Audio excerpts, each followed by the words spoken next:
The 21 years old embalmer, Aesop Carl, naturally likes to be alone and hates contact with living people.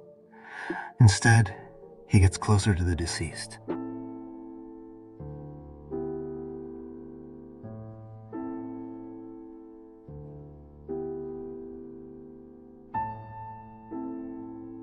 Moving on to the second letter, it is a part of Aesop Diaries, and it goes as follows. Everyone's finally here. The letter said that the match would start in 3 days. Tomorrow, it'll be time for me to talk to that man. Last night I dreamt Jerry, who was standing in the dim yellow light and arranging him remains in the coffins. I helped him place white flowers in the coffins. He patted me on the shoulder and said I had done a good job. I think that dream may have been a sign congratulating me on finding my purpose and reminding me of what I must do. Over the years, I have kept Jerry's teachings in my mind and have never forgotten my duty as an undertaker. Since entering the manor, I have been looking for the right person to attempt a new start. That flaky girl won't do, and neither will that cranky guy with a strange accent. The one quiet would be best suited for lying in a soft, comfortable coffin. And now my search is over. He truly has a face made for eternal slumber. He always sits in the corner silently, looking as though he holds a secret he is terrified of anyone finding out. I think I'm the only one who understands him, and he understands me as well. I'll talk to him tomorrow. Or maybe I should write a note or a letter to him. Only he can understand that I badly need him to become my silent friend. As if he wants me to, I can even take care of his dog as well. And the other two, although they're not the most suitable candidates, I can bide my time for the perfect chance to send them off. I can't wait to open my makeup box and complete my mission. This letter shows Aesop's strong connection to Victor. He really liked him, and even though all his words show that he can't wait to kill him, he just wanted Victor to be his silent friend and wanted to grant him a peaceful death as an embalmer. And I do think that Aesop began to see life in a different light after starting to exchange letters with Victor, but during that time, Aesop killed both Anne and Ganji to achieve his ultimate goal of granting Victor the death he deserved. In the third letter, it's mentioned that before Aesop could achieve his goals, Victor rashed into the manor fire to save the letters and died.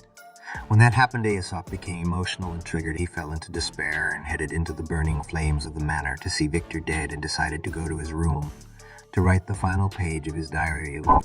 It goes as follows. Returning to my room and writing these words means that everything is over. Ann Lester and I dealt with that guy, and she kept screaming irritatingly throughout the process.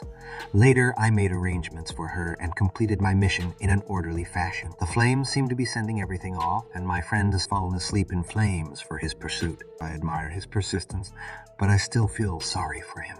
Mr. Jerry Carl said rebirth of the soul requires a whole body at peace. My friend has always been silent as a corpse. It is like he has been preparing for the path of return, and not only did I bury him in a sea of flames, I didn't even see him close his eyes.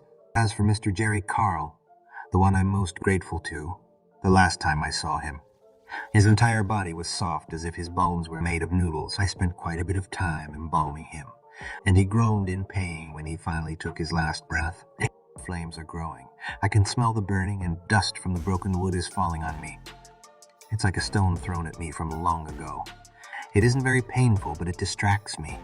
Like how the dust falling from covering the coffin stained the makeup Jerry had done for her. Like the day he took my hand and led me out of the graveyard. The air was full of dust from the storm. I've completed my mission, and I know what I must do now. It's finally time for me to be on my way, but there's no one to embalm me now, so the Sea of Flames is the best home for me. These flames will illuminate my new journey ahead, our new beginnings, and to usher in the last hymn of the soul. This last letter shows many important things to notice. Aesop mentioned rebirth in his diaries, and he may only mean death and going to heaven, but he also may have meant the way many survivors in the manor died before and got resurrected again as hunters or vice versa. We have the story of Alva Lawrence, too, who got resurrected in Leonard era, and also Norton Campbell, who was supposed to be dead but appeared nonchalantly with his hunter appearance later on in the story. I'm pretty sure Aesop's words here is hinting towards a hunter version of the postman Victor Grants in the future. He mentioned that for a rebirth to happen it needed a full body at peace, and he mourned his friend Victor while feeling sorry that he let him die in flames instead of embalming him the right way. He also mentioned that he always check on his mum and Jerry corpse in the last diary, so it's obvious the manor is collecting dead bodies to experiment on it. In the end, Aesop wrote that he also chose to die in the same fire as if he was atoning for not being able to embalm Victor. We reached the end of this video now. I hope you enjoyed your stay. For more lore videos and content, subscribe to Tomochi channel. Like, SC, share, and activate the bell button. I also love to read your opinion in the comment section, so feel free to leave them and take care of yourselves.